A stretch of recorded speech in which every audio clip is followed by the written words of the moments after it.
LaMotta não era apenas um boxeador, era um selvagem, um criminoso, um homem sem controle. A máfia o manipulou.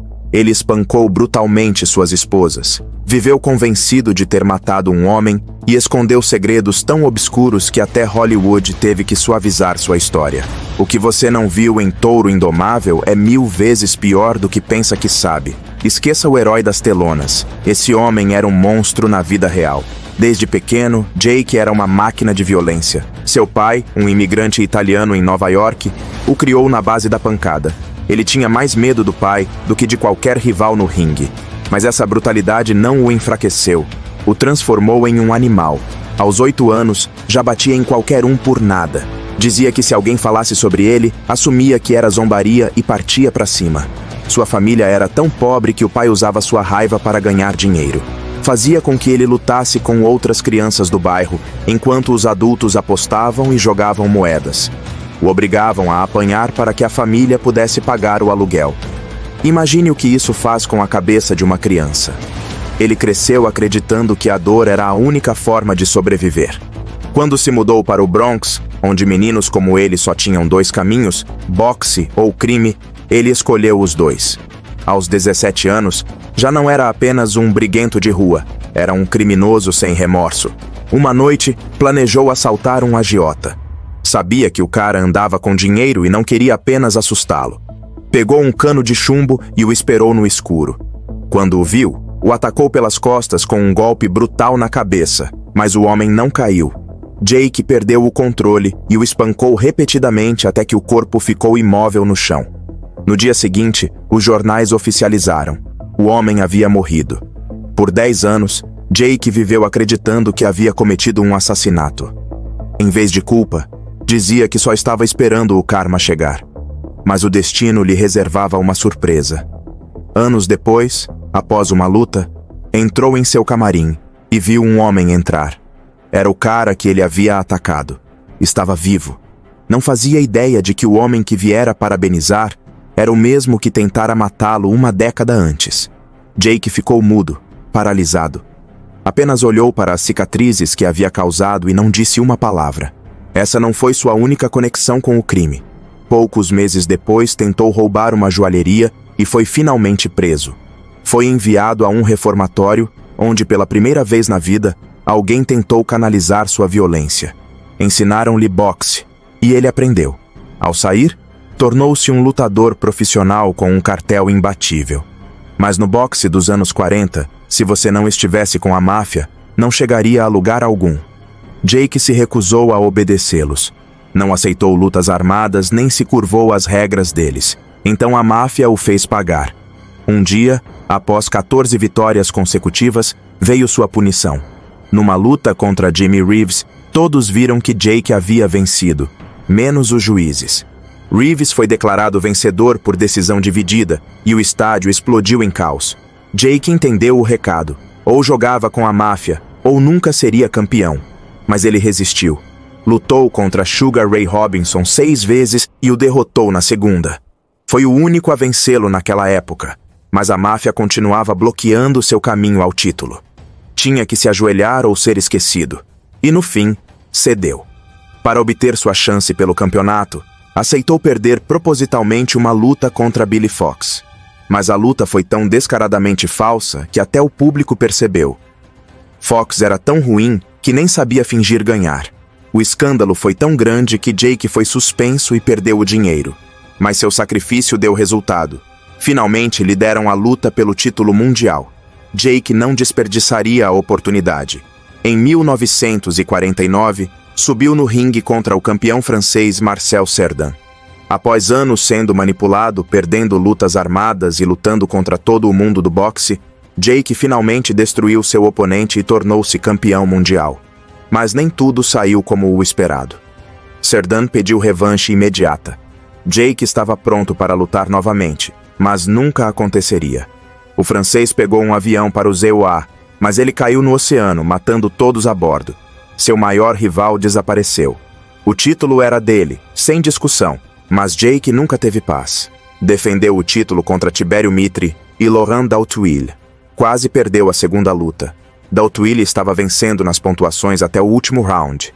Faltavam apenas 13 segundos para o fim quando Jake, com sua última energia, o nocauteou com um direto brutal. Então veio a luta que o marcaria para sempre, sua última batalha contra Sugar Ray Robinson. Era 1951, Dia dos Namorados. O Madison Square Garden estava lotado. Era a 6ª vez que se enfrentavam. Agora, valendo o título mundial.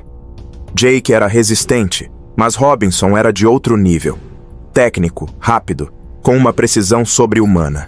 Durante 12 rounds, Jake apanhou como nunca. Golpe após golpe, corte após corte, sangue por todo lado, mas não caiu. No 12º round, Robinson o atingiu com uma combinação brutal. Jake, com o rosto desfigurado, sorriu e disse: "Você não pode me derrubar." Era verdade, nunca caiu, mas também não venceu. No 13º round, o árbitro parou a luta. Não foi um combate, foi uma execução. A luta foi apelidada de O Massacre do Dia dos Namorados. Jake nunca mais foi o mesmo. Tentou subir para os meio-pesados, mas seu tempo havia passado. Foi nocauteado pela primeira vez na carreira contra Danny Nardico. Sempre dizia: "Nenhum filho da puta me derrubou."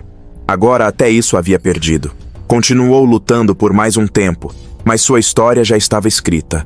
Em 1954, pendurou as luvas com um cartel de 83 vitórias, 19 derrotas e 4 empates. Mas se você acha que sua violência terminou aí, está muito enganado. Jake deixou o boxe, mas nunca deixou a violência. Fora do ringue, era pior ainda. Sua vida pessoal era um desastre.